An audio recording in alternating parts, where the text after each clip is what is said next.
So I'd like you to please give a big hand to the former Chief Executive of English Apples and Pears and the recipients of this year's Greenvale Lifetime Achievement Award, Adrian Barlow.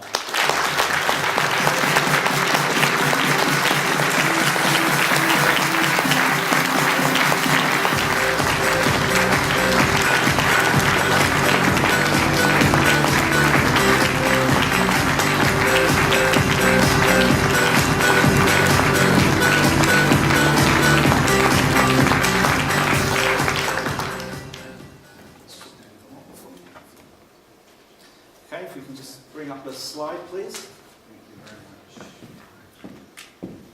very much. Well, ladies and gentlemen, first of all, thank you very much for that reception. And Michael, thank you very much indeed for those very kind words.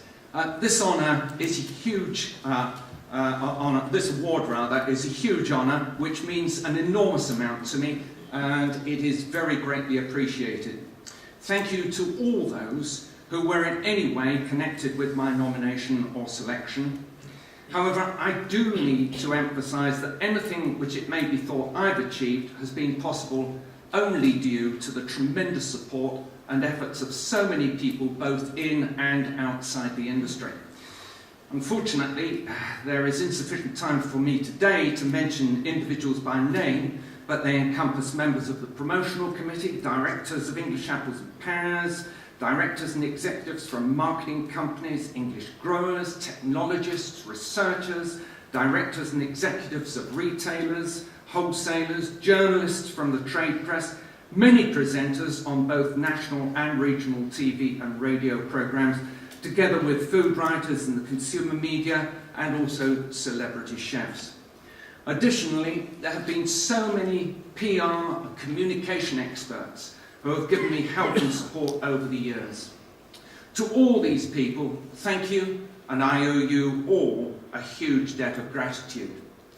There is one additional person I must mention, someone who's ensured I've been well fed, someone who did all the washing and ironing, listened to my descriptions of difficult issues as well as successes, and who didn't complain on the many occasions when I disappeared for most of the evening to my office. A true partner, that person is my wife Chris, who I'm delighted is here today, and I just want you all to show your appreciation for her contribution to the industry.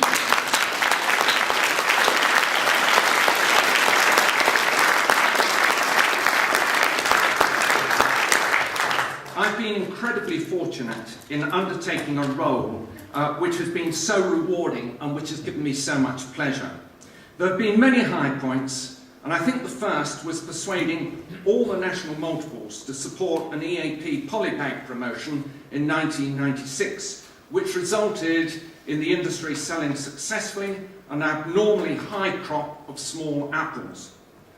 The decision in 1999 to highlight the ineligibility of EU funding for promotional activities that mention country of origin, when our USP was the unrivaled taste of English apples, brought us much coverage in the consumer media, which was enhanced by the face of English apples. As you can see, the chores that one has to undertake in order to garner publicity.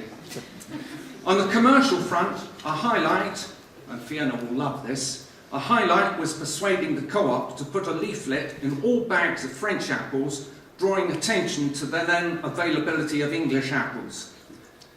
Bang went any hopes of a Légion d'honneur when that hit the shelves. Looking back over the last 20 years, there's been a remarkable transformation in the English apple industry. In the late 1990s, the home industry was dominated by the production of old varieties which were losing market share to imported modern varieties, and which could not compete with those imports due to their much higher costs of production, resulting in very poor returns for English growers. There'd been a lack of investment, many orchards were outdated, grower confidence was very low, and many were leaving the industry. Indeed, almost 14% of the orchard hectareage disappeared in 1 year alone as growers took advantage of an EU grubbing grant. We concluded the solution was to stimulate consumer demand for English apples and to do that through effective PR and publicity. As this impacted on consumers, the multiples took notice of the increased demand and began to stock more English to satisfy their customers. Grower confidence increased, and they responded by planting new varieties with modern planting systems whilst investing in new, more efficient facilities. This has continued over the years, with growers taking advantage of the latest research findings, trialling new varieties, investing in new facilities, and introducing the very latest technology. Our share of total apple sales increased progressively from 23% in 2003 to almost 40% last year, whilst our sales to multiples almost doubled from 2006. What a transformation. Ladies and gentlemen, as I've already said, this award means a huge amount to me and is very greatly appreciated. I wish you all much success in the future. Thank you once again, and never forget, an English apple a day keeps the doctor away. Thank you very much.